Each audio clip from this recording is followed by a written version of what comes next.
Hello, this is Brian Anderson, and I'm going to be discussing self-assessment and how it might be applied specifically to online college English courses and how it might be understood within the context of those courses. I was interested in this topic because self-assessment is a term that I discussed at length with colleagues at my institution as we have reviewed online courses for uh, quality assurance purposes, and we do that against these online course rubrics that have been developed by outside institutions like Quality Matters. And these organizations often include self-assessment as a desired trait of online courses or desired tool that should be in online courses, ideally, along with other uh, learning activities like collaborative learning, for instance. The term itself seems naturally connected to early visions of how online courses would be structured for kind of self-paced learning, and there are some sources that confirm that idea, and that I've included in my essay. There's also an implied inherent value in self-assessment that it's a way for students to check themselves as they progress through the course. Um, but we've also noticed in disciplines as they've studied self-assessment generally that there are other possible benefits besides just checking progress. Um, Metacognition, for instance. Self-assessment is considered a valuable uh, part of a comprehensive strategy for assessment, although it's sometimes viewed skeptically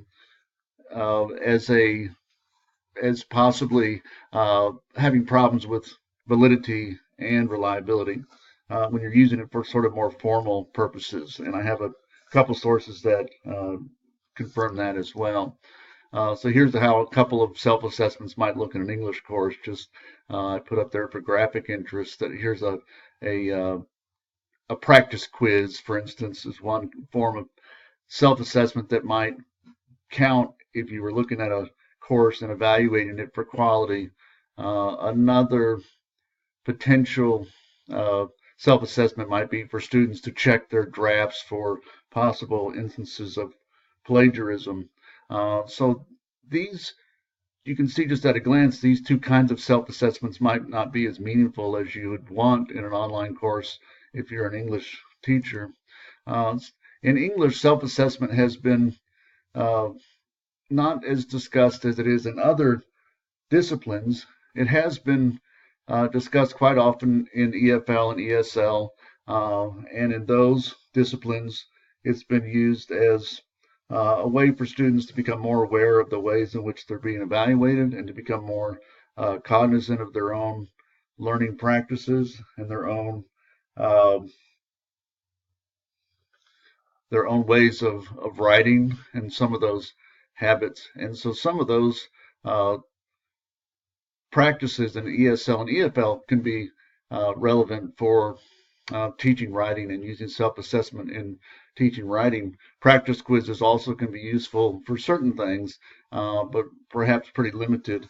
And this is confirmed by uh, David Bowd in his influential book on self-assessment, where he really talks about self-testing specifically as a limited aspect of self-assessment, even though that's kind of what we normally think of when we think of self-assessment, maybe as those practice quizzes, a very limited form of self-assessment. In English, we may think of self-assessment more as a skill and not necessarily something that we're actually using as an assessment. There are some valuable ways that self-assessment can be used in composition, especially in online courses, and this is what I devote a good deal of my paper to. First of all, there is the uh, learning activity of reflection, which we know is a very common activity in any composition classes. And reflection can, of course, refer to uh, a reflection assignment and a narrative paper. And that's more of a holistic assessment of the person and maybe where they've come as a learner, which can be done in literacy narratives. And there are ways that literacy narratives have become more popular in recent years, as I note through Kara Alexander.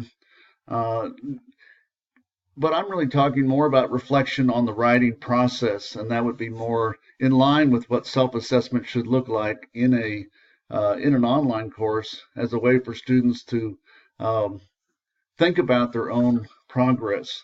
Some self-assessment scholars differentiate between reflection and self-assessment. They kind of think of these things as being in different boxes. However, Julie Jung notes that reflection is a way to promote cognitive development by helping students become more aware of their own writing processes. So within English, we tend to think of reflection as a form of self-assessment. The real trick in an online course is how to make sure that others outside our discipline would identify those tools as being self-assessment. And so you really have to kind of make sure they're labeled clearly in that way, maybe even use that language.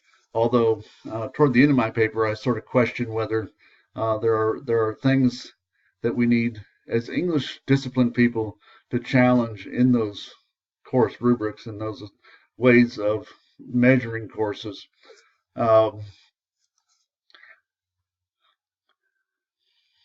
I also discuss how this might vary in an online environment reflection using different tools like audio commentary on a student's own essay where he could self-assess through little audio bits.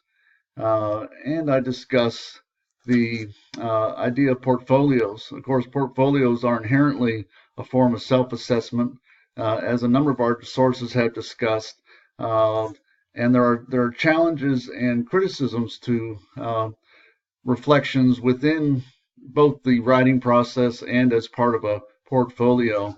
And that's another part of my paper that I address those various challenges and potential criticisms.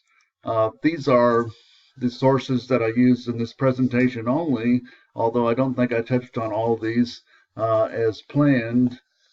And but I'd be happy to send anybody any of the sources if they're interested. Thank you.